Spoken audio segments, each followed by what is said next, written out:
Bandeko balandi ya point folingala mbote bisika bizwami bino to kutana bino lisusu na mokolo na lelo esengo ezali yanga kozala wana lisusu liboso na bino pona kosolola matali mboka ya République démocratique du Congo to na tombeli bino boyei malamu pardon espace na bino awa esika tobengi bitumba ya makanisi esika wapi tosololaka matali mboka ya République démocratique du Congo matali actualité matali mboka na biso oyo esangisi ngai na bino to ebengi biso esali eteke babenga biso ba Congolais yango wana nde tokosolola lisusu na mokolo na lelo kaka ndenge toza na habitude ya koloba bandeko balandi bokende sika mosusu te botikala bobele na Pro Info lingala Pro Info. Alors bo s'abonner massivement ko s'abonner na bino wana eza soutien pona biso tango nazomona ozo s'abonner ezopesa nga pe makasi ya kozongaka koyaka kolobaka matali mboka ya République démocratique du Congo. Bandeko balandi lelo tokosolola kaka na matali actualité toyebi actualité na biso plus ezalaka kaka dominé na maezo salema na ngambo ya Est ya République démocratique du Congo esika wapi bandeko na biso bazomona pasi esika wapi mandoki eza kotoka se kotoka esika wapi situation ezozala malamu te biso nyonso toyebi yango baza na bandeko na Goma baza na ndeko na Bukavu baza na bandeko na baparti wana boyebi comment ba rapport nini bandeko na bino bazopesa bino ndenge nini bazovanda makambo nini ezoleka kuna. Alors biso nyonso lokola toza ba Congolais toza na souci wana toza ba patriote toza na souci ya bandeko na biso o bazomona pasi ba maman na biso bazozala violer bandeko na biso baso bazozala violer bandeko na biso bazo se déplacer en masse eza lelo bavanza walobi bavanza bayebi te bitumba ekouta wapi ekoya air nini ekoya na ngonga nini bazokoka susu kovanda esika moko te bana bazotanga baklasse te kotanga ndenge nini parce que oyebi te so lelo na bandi classe yango na kosilisa. Alors makambo oyo ebandi lelo te eza makambo oyo ebandi uta kala plus de 30 ans déjà makambo ezokoba kocontinuer cette fois-ci soki toye totelemi lokola un seul homme tosangani na bakonza mboka pour parler de ça eza po makambo esila tozwa paix durable ezala paix te ya semblant lelo esali une semaine toyoki kimia un mois toyoki kimia deuxième mois toyoki baguerre oyo ezongi. En tout cas cette fois-ci ndenge kaka bakinois balobaka toye mobondo mpona koluka ete makambo oyo esila makambo oyo ezala na suka nango eke bandeko na biso mpe bapema bavanda kimia ndenge misusu mpe bavandi na baprovince mosusu eza te lelo lobi makambo na makambo bazokoka kose construire te parce que makambo ezoyela bango lolenge bango balingi te lolenge bango bazozela te. Andeko balandi information liboso tokoki kopesa eza kaka ndenge bozomona na bilili wana tomoni ba militaire rwandais bamoni bango kokota na territoire ya Kabare na cité ya Miti wana toza na province ya Sud Kivu nde bomoni entrée na bango nde bazokota toyebi te bauti ngambo nini bazoya kokende na Miti kosala nini na bagage na bango na arme na bango na biloko na bango bazoya donc ekoma lokola territoire na bango mabele na bango bakotaka lolenge balingi babimaka lolenge balingi kaka ndenge bozomona na baimage wana tokose rappeler awa na début ya semaine lolenge bakitaki Sange tomoni Sange force loyaliste bawazalendo nde bazo-occupe yango oyo bayaki wapi na plaine ya Ruzizi ndenge bazo-occupe yango tango bango bakei epi bakendaki te balongwe wana te po baza bato ya bonne volonté te to bato balingaki kolongwa eza sous pression sous menace ya États-Unis yango esali ete balongwa wana po bakende kose réfugier na Kamanyola. Cette fois-ci balongwaki mpe na Luvungi place wapi balongwe lisusu mpona kose réfugier na Kamanyola lolenge tango bakendaki kozwa Uvira États-Unis atombokaki États-Unis abetaki maboko na mesa mpona koloba ete ba s'éloigner d'Uvira nord d'Uvira à 70 km. Alors 70 km tango fallait mema bango vers Kamanyola mais bango basalaki kaka bazinga ba Luvungi basange alors ils étaient obligés ya ko obéir to ya kotosa yango moni balongwe bake na Kamanyola. Bake na Kamanyola, alors eza na bon vouloir na bango te tozo insister. Donc bango baza na intention ya malamu te, eza sous menace, sous ba sanction des osala ete que bango bakoka ko quitter ba territoire o bazo quitter ba village o bazo quitter pona ko kende ko se réfugier esika mosusu. Alors tozo boya ko quitter wana te parce que bomonaki comment la population asepelaki lolenga monaki bato wana kolongwa amoni que komi siko entre les bonnes mains, entre ba force loyaliste, entre bato oyo bango baza na confiance na bango, tomonaki population ndenga asepelaki. Mais posa na biso eza kokende ko se réfugier na Kamanyola te, toza na posa bato wana balongwa na mabele ya République démocratique du Congo, balongwa na mabele. Force armée ya République démocratique du Congo moko ta koki kokende kovanda na Rwanda abanda kokenda sala ba entrée na ndenge alingi akota sala ndenge balingi bako permettre yango te. Alors pourquoi ils doivent continuer à demeurer sur notre sol? Baso continuer ko demeurer na sol na biso, baso continuer bazo longwa te, baza kaka wana malgré ba menace o bazo yebisa bango, malgré toyebi que yango nde salaki ete Paul Kagame, le président rwandais, aya koloba loba nyonso alobi atanga bakomba bato aloba que aluka ko se dédouanier, mais toyebi guerre oyo eza bazo agresser biso, eza tovandi na mboka na biso baye bakoteli biso pour nos minéraux, pona koluka kozwa ba village na biso, pona makambo ebele o ba idée noire eza sur bato bazo luka comment déstabiliser la République démocratique du Congo. Alors chance chef de l'État azalaki vigilant nde ntango akomaki kobelela koloba concernant makambo oyo nde mpe congolais nyonso afungolaki miso esika azali na baoyo bamonaki eza malamu kokende kotrahir mboka na ye bakendaki na ngambo kuna. Me biso baye totalaki tolobi te eza mboka na biso, toza na deux pays te oyo lobi soki lelo mboko eza te na koloba na zwi nationalité mosusu, tozaka na nationalité moko.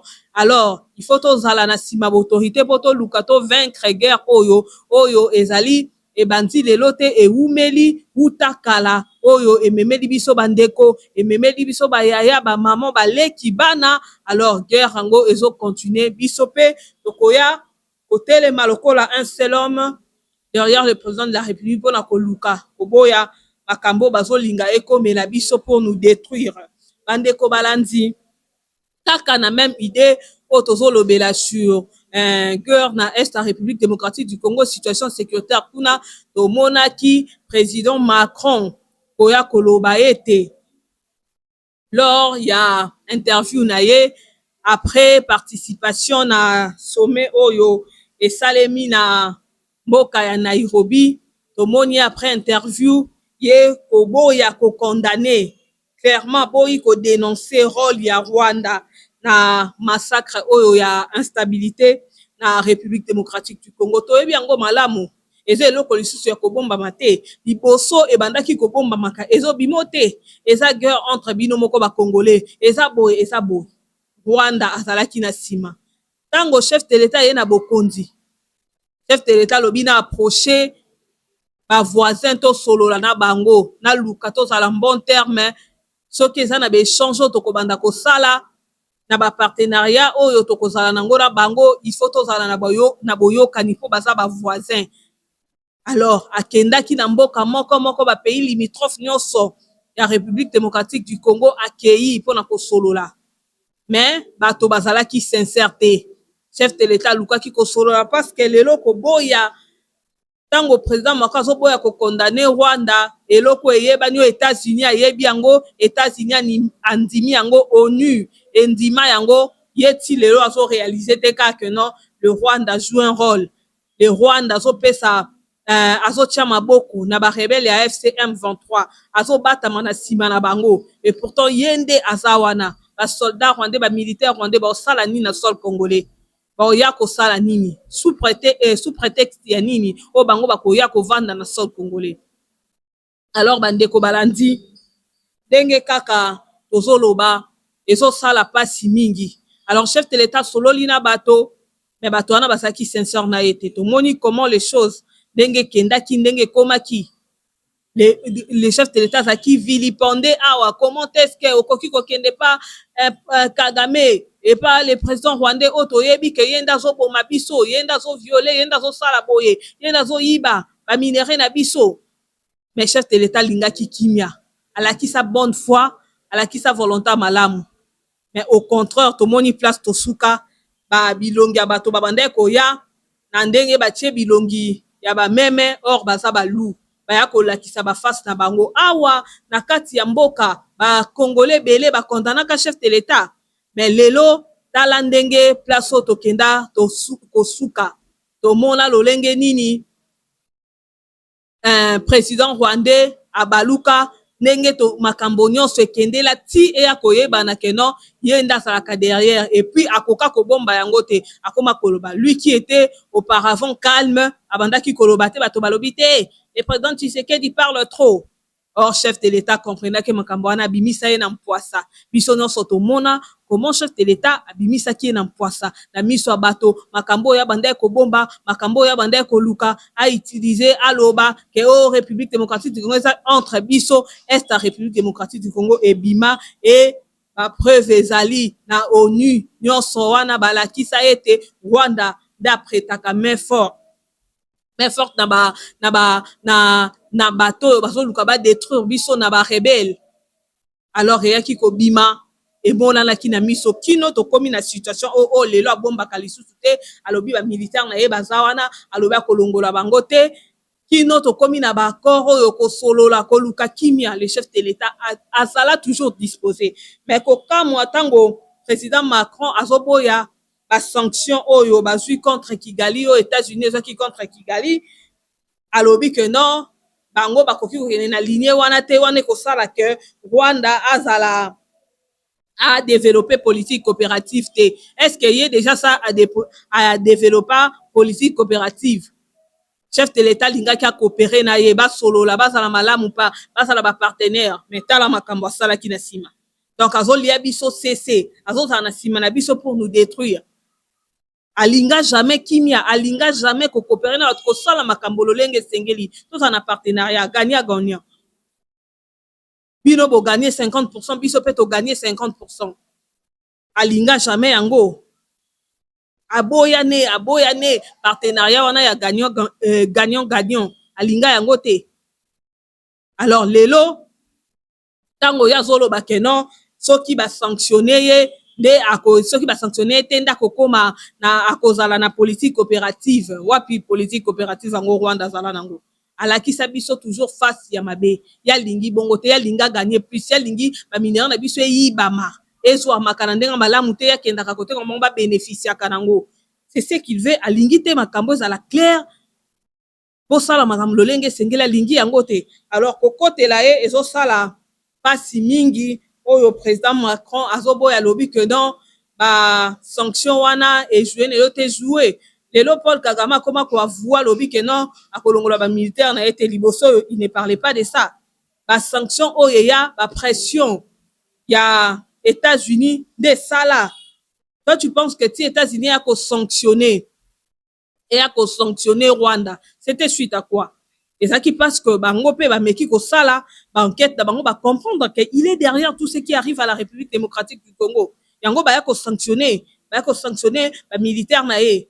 Ba ya ko sanctionner bango. Alors ce qui est ça là qui bongo te balinga ki ba sanctionner te ko kama président Macron ko côté la Rwanda ezole ki la ba congolais zo sala pasi mingi entre-temps guerre ya Russie na Ukraine, France est sanctionna Russie, Europe est sanctionna Russie, ba pays mususu est sanctionna Russie. Alors pourquoi des points de mesure? Russie na Ukraine, pourquoi vous sanctionnez Russie? Il fallait peu bosser un dialogue parce qu'on a essayé de dialoguer. À chaque fois nous dialoguons et là comme la mobimaraté. À chaque fois on vend sur la table ba résolution les autres à la respecter. Dialogue en autre continue en jusqu'à quand? Ceux qui sous pression te makambo nga ke ça les maté. Ceux qui sous pression te balinga ki batika ville ya Uvira te. Alors eza sous pression do moni pe ba koma ko se retirer na ba localité mususu. En tout cas ko président Macron ko lo ba boye eza pasi mingi na ebité so kezo bongisa partenariat na biso to coopération na biso na France ko yoka e ko lo ba donc so mona azo s'aligner derrière le Rwanda pona kotika République démocratique du Congo mopandi, et pourtant biso nde toza agressé, intégrité territoriale na biso eza respecté te. Ye soki baye kosala yango na France akosepela, ya Russie na Ukraine akotela Ukraine. Pourquoi azalaki na kati te po aluka dialogue, baboyaki pourquoi ba sanctionnaki Russie? Il fallait pe baboya ko sanctionner Russie ndenge azoboya ba sanctionner Rwanda. En tout cas bandeko balandi tolingaki kaka totalisa comment est-ce que la République démocratique du Congo ça l'appelle vigilante par rapport à partenaire na ye, par rapport à partenaire na ye kotala bango na miso malamu avant de faire quoi que ce soit, parce que belé bazana biso mais bazana biso te bazosala bassemblance na biso bayebi bato nino bango bazo soutenir. En tout cas bandeko balandi tokomi vraiment na suka ya lisolo na biso ya mokolo na lelo, tokokoba kaka ndenge toyebisaki bino, tokobanda pe koyamba bato po bosolola na bango boyoka pe makanisi na bango concernant nyonso ezoleka na République démocratique du Congo oyo tozosenga na bino eza kaka kosabone, eza soutien na bino ya makasi, soutien indéfectible oyo biso tokoki kosenga bino bo soutenir biso. Tokutani mbala nsima avec le même plaisir. Au revoir.